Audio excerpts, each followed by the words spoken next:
one on f2 and one on g2. So he moves his pawn up to g3 to just alleviate the pin. Then, of course, I move my queen into the action. I realized that there was no real way to throw it to kick the queen out right there. Of course, this square is unprotected for him, so he can't just move his queen down here.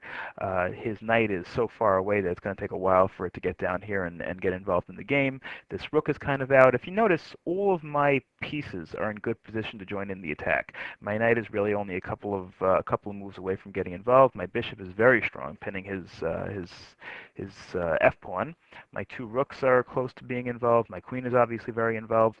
He's really got two pieces that are kind of out of it. I mean, the rook could get involved if he moves this pawn, which he can't right now because it's pinned, but his knight is really a couple of moves from getting involved in the action over here. Now, he moved his knight back to f3, threatening the bishop. He really doesn't like that bishop over there, and he'd really like to trade it off. So I move the bishop back, of course. I have no interest in trading that bishop off. Now he does something which I think is a very smart thing to do at this point. He moves the king away to avoid having this pawn pinned. I mean, you realize if he doesn't do that, by the way, if he stays over here, if he stays on g8, this pawn is pinned, which means I can sacrifice my rook. I can, if it were my move over here, I'm not sure if I would do it, but I think very seriously. Remember, this is a blitz game over here, so I don't have all the time in the world to think about it. But I would play perhaps rook take g3, then pawn take g3, queen take g3, then he has only one move. Remember, this pawn is pinned, so he'd have to move back here. Then I would probably move queen back to h3, and then maybe, well, if he moves his king back, then I just move the other rook into the game. He could put the knight in front, but again, I have a knight that's a couple of moves away from getting involved. I have another rook that's a couple of moves.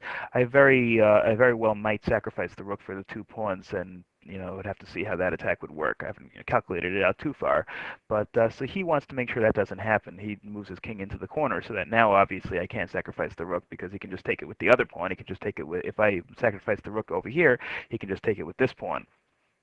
And then he's got this pawn being defended twice by the queen and by the rook, and so that really would stall my attack, and I'd be down and I'd be losing the game. Okay, now I decided I have those doubled pawns anyway. It's time to get the pawn. It's time to break up his pawn structure over here. I'd love to be able to get the pawn to here and to f4 and take, and then try to bust up in his pawn structure. Remember, I still have another rook that I'm trying to get involved. If I take this pawn, maybe I would think about taking this pawn and getting the knight involved. So and remember, I have another pawn to charge up the hill, so to speak, if when the first one falls on the f file. So we'll see what happens. Now he moves his knight back to g1, trying to chase away the queen. Again, if I had a light squared bishop, this would be a great time to use it, but I don't have a light squared bishop anymore. And besides for the fact that his light squared pawn structure is very strong. I move my queen back over here. Over here, I'm offering a trade. Maybe I really shouldn't have done that. I don't know if my attack would completely fizzle after that. Maybe I would. I'm not sure if maybe I would take it with the rook, try to move the pawn up, try to double the rooks on this file, try to get this pawn out of the way, try to cause a little havoc. It would certainly weaken my attack, but I did offer that trade. Now he saw that after the queen trade, he would probably be in a little bit of a weaker position than I would, just because of the fact that I'd have those two rooks in the open file, I'd have a whole bunch of pawns to try to penetrate. He really has no attacking chances in my king whatsoever at this point and for the foreseeable future. So he declined the trade. He moved his pawn to f3. Again, a little bit of a concession. In that he's conceding another little pawn weakness. You can see that the pawn structure around his king is getting weaker and weaker and opening up more holes, especially on the dark squares. So I move my queen back. Again, what I'm planning over here clearly is to push the pawns. Maybe I'll play the h pawn up. Maybe I'll play the f pawn up. I'll bring the knight involved in the game. I'll double the rooks. I'll try to bust through over here and see what we can do. I want to maybe open up the h file so that my queen can cause check on the h file. So we'll see about that. He moves his knight back out. Again, maybe he doesn't want to trade it. Well, I'm probably not going to trade it off anyway, but maybe defending this square over here so that if I played f4 at this point. He can take, and then his knight takes, and he's up a pawn, and I haven't really done anything with that. I move my queen back to the h file again, hoping to establish the pin on his king. Now he moves his queen back to defend the knight. That's the only way to defend the knight. The other chance would be to move the knight out of the way. But if he moves the other knight out of the way, then he's in trouble. Because if he moves the knight back to g1 or f3, then I simply take the b3 pawn with my rook, and it's pinned. He can't do anything about it. He can't retake.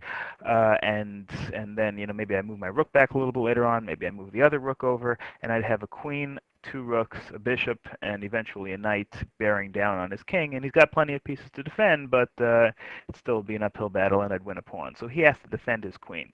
Now you can sense his pieces are at a little bit of stretch to the breaking point over here. He's got a knight, which can't really move at all. Well, it can move back, I suppose. But I guess his knight can move back, but I try to double the rooks, and maybe, again, this pawn would still be pinned. His king can't move because this bishop is moving into the bowels of his position on the dark squares. These dark squares are, can't be moved into by him, by any of his major pieces. He certainly wouldn't want to lose the exchange.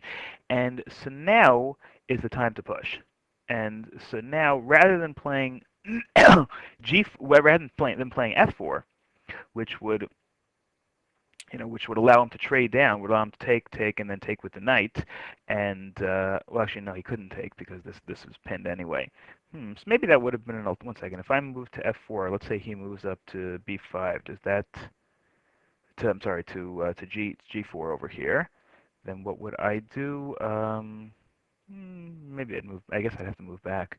All right, maybe that would have been an alternative. Maybe an alternative would have been, maybe an alternative would have been f4. But I decided to take the e pawn again, also with the idea of getting this pawn, getting the other f pawn into the game. I could move it up over here. He retakes.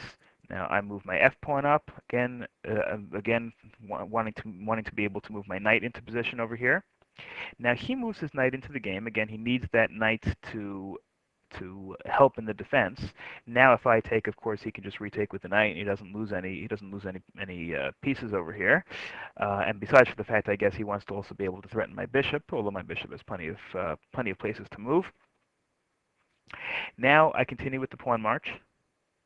Now over here, let's see, he can take the pawn with the knight, with the rook, because then he loses it for nothing, obviously. He can't take it with the knight. Well, actually, if he takes it with the knight, he loses the knight also. Which is, I think, eventually what he did. If he allows me to take this pawn, then he's got to retake with this pawn, causing the knight to be pinned. I could move my rook over. I could get a second rook in. I could move my bishop in, perhaps. So my next move is, I'm sure, pawn c f take g3. So at this point, and again, I haven't completely calculated it out, he sacrifices his knight for the two pawns to try to. Oh no, actually, I'm sorry. He moved his rook up to defend that pawn.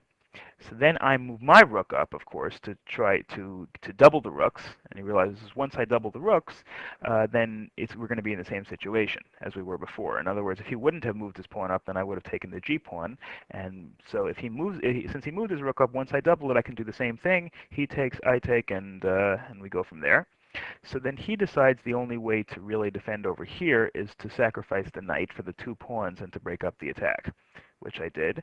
Okay, so so and remember, he has to take with the rook over here. He obviously can't take with the pawn because it's pinned.